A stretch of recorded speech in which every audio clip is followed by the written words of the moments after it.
किसी ने इस देश की डेमोक्रेसी को सेव करने के लिए देश की इकोनॉमी, देश के भीतर जो डर है, नफरत है,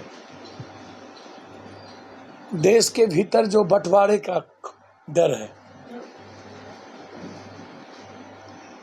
संविधान जो आज खतरे में है, बाबा साहब अम्बेडकर, वाल्मीकि, पेरियार, इनकी विचारधारा कंप्लीट, बिरसा मुंडा की ताकत को जो खत्म करने में लगे हुए हैं, लोकतंत्र कंप्लीट रूप से रहा नहीं।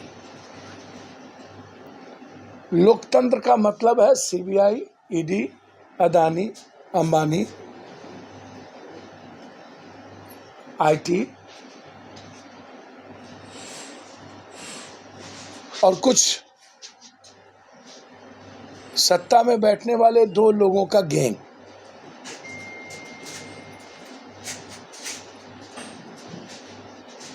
इस कंट्री में डेमोक्रेसी सिर्फ इतने देर आदमी के लिए है।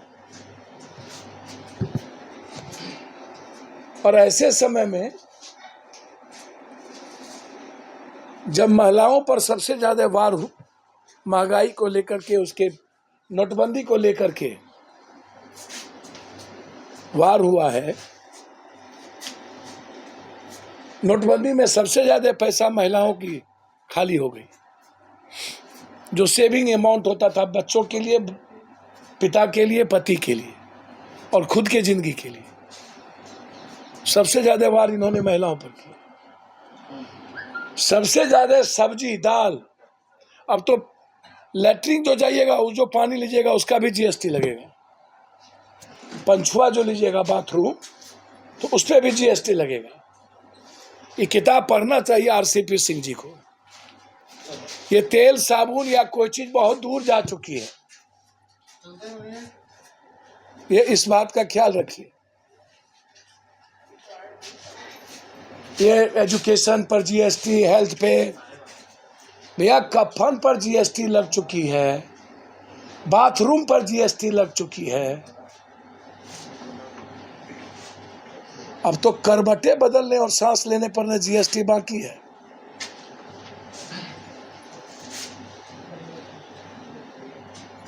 तो दूसरी तरफ किसान पर जितना बड़ा वार हुआ इस 8 सालों में, और तीसरी तरफ रोजगार को लेकर के जिंदगी जितनी कोलैप्स हुई, और चौथी तरफ मजदूरों की न्यूनतम मजदूरी कम कर दी गई। तो मजदूर जो देश की सबसे बड़ी ताकत, वो भी गए। फार्मर जो 70% है, 900 शहादत के बावजूद भी एमएसपी नहीं लागू गया, वो भी गए। जो महिला आधी आबादी है नोटबंदी से अभी तक, वो भी गए। और जो नारा हमारे लाल बहादुर शास्त्री ने जय जवान जय किसान का दिया था, तो किसान तो गए ही, जवान भी गए।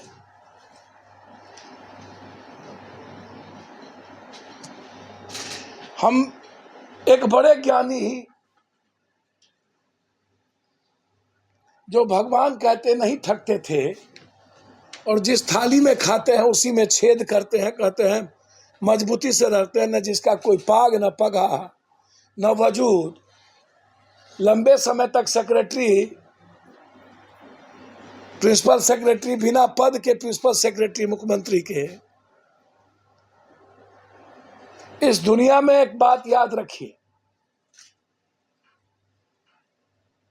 किसी भी पार्टी को जो व्यक्ति संघर्ष नहीं करता हो, जमीन पर ना हो, जो लाठी खाने की क्षमता ना रखता हो, जो दुनिया की मदद करने की क्षमता ना रखता हो, जो जेल जाने की हिम्मत ना रखता हो, और जो आम आदमी के बारे में कुछ भी पता नहीं हो, उसको किसी भी पार्टी के शीर्ष पर कभी नहीं बैठाना चाहिए।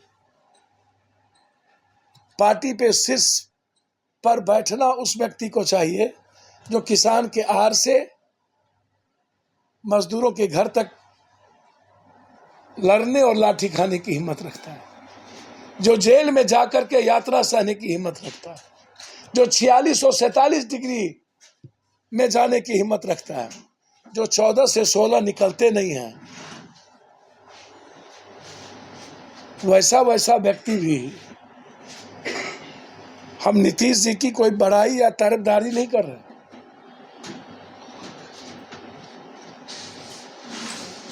लेकिन हम इतना जरूर कहेंगे,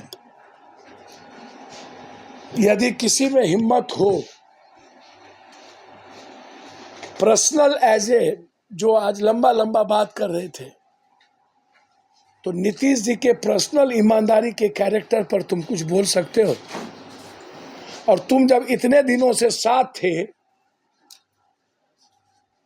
और 2000 इसके पहले जब आरजेडी और नीतीश कुमार जी एक होकर के लड़ रहे थे, और तब जब सरकार बदली थी, तब तो तुम भी साथ में थे।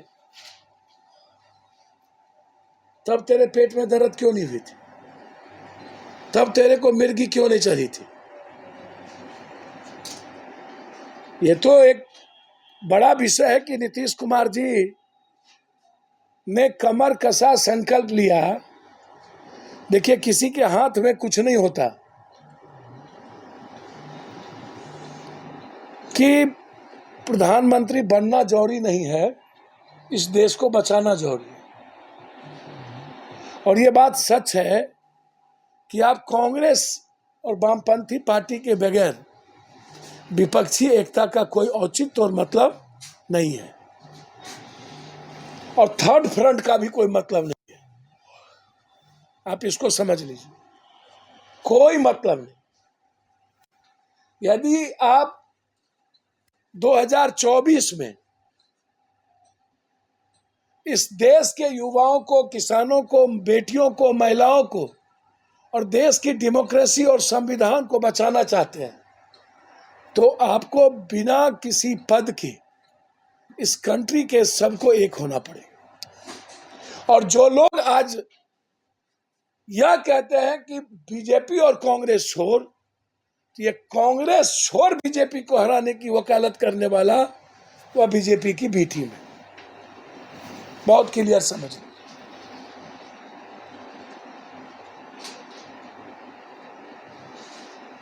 इसीलिए सपना और प्राइम मिनिस्टर, हमको तो आश्चर्य होता है आरसीपी बाबू पर।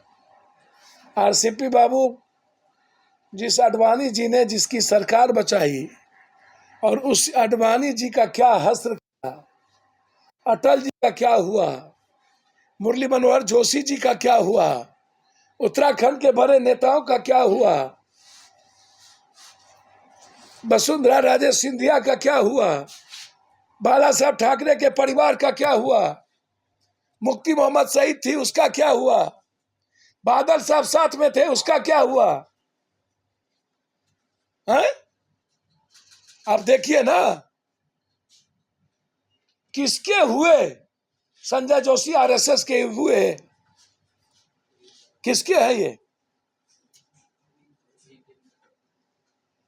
ये हुए जो कांग्रेस में थे, उसको मुख्यमंत्री बना दिया आसाम।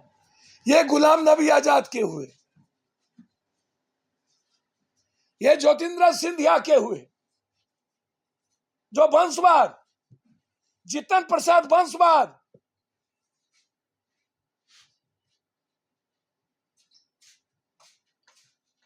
कांग्रेस में ये लोग वंशवाद और परिवारवाद नहीं थे।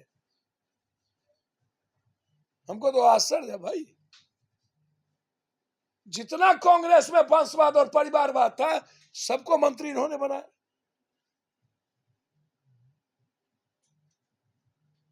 सबसे ज्यादा पीठ में खंजर तो इसी ने भोंका।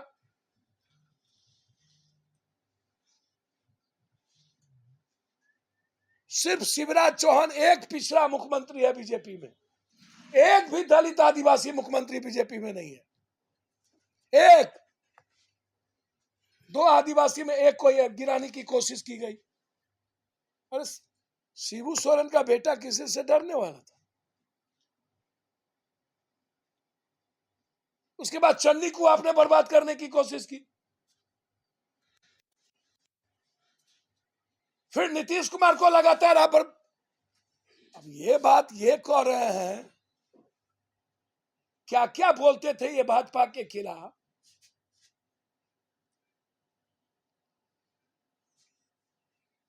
कुछ नेता को अपने चाल चरित्र के बारे में याद ही नहीं है कि कितने चरित्रहीन आरोप लगे हैं और क्या क्या दुनिया नहीं जानती है। सूरा सुंदरी शबाब कबाब सारे आरोप है कुछ नेता पर लगे रहे। वो आईना दिखा रहे हैं नीतीश जी को, जो दो दो बार राज्यसभा भेजे, जिनको कभी, मैं सच कह रहा हूं, किसी भी कॉरपोरेट और किसी भी